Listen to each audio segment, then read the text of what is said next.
கறி குழம்புக்கு ஈக்குவலான பட்டர் பீன்ஸை வச்சு கிரேவி எப்படி செய்கிறதுன்னு பார்க்கலாங்க. தோசை, சப்பாத்தி, பூரி, ரைஸ்க்கெல்லாம் இது ரொம்பவே நல்லாயிருக்கும். இதுக்கு குக்கரில் ஆயில் சேர்த்திட்டு பிரியாணி ஸ்பைசஸ் எல்லாத்தையும் இதில் சேர்த்திக்கலாம்.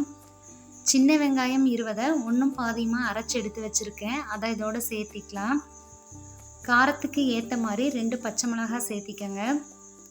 இஞ்சி பூண்டு பேஸ்ட் 2 டேபிள் ஸ்பூன் சேர்த்திக்கலாம். நான் இஞ்சி பூண்டு அரைக்கும் போது கூடவே 2 ஏலக்காய் சேர்த்தி அரைச்சிருக்கேன்.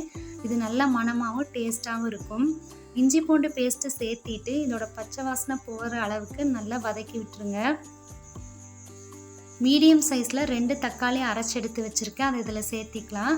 காரத்துக்கு ஏற்ற மாதிரி மிளகாய்த்தூள், 1.5 ஸ்பூன் கரம் மசாலா தூள், 1 ஸ்பூன் மல்லித்தூள், 1/4 ஸ்பூன் மஞ்சள் தூள் சேர்த்திக்கலாம். 1 குழிக்கரண்டி அளவு தயிரை சேர்த்திட்டு தயிர் சேர்த்தின உடனே நல்லா மிக்ஸ் பண்ணி விட்டுருங்க. இல்லைன்னா தயிர் அங்கங்கே திரியாக நிற்கும், அது நல்லா இருக்காது, டேஸ்ட்டை கெடுத்துரும். இது ஒரு 5 நிமிஷம் குக் பண்ணிக்கலாம். நல்லா குக்காகி வந்ததும் இந்த மாதிரி ஆயில் பிரிஞ்சு வரும். இந்த டைமில் ஒரு பெரிய சைஸ் உருளைக்கிழங்க சின்னதாக கட் பண்ணியிருக்கேன், அது இதில் சேர்த்திக்கலாம். வாஷ் பண்ணி வச்சுருக்க 1/4 கிலோ பட்டர் பீன்ஸ் இதில் சேர்த்திக்கலாம்.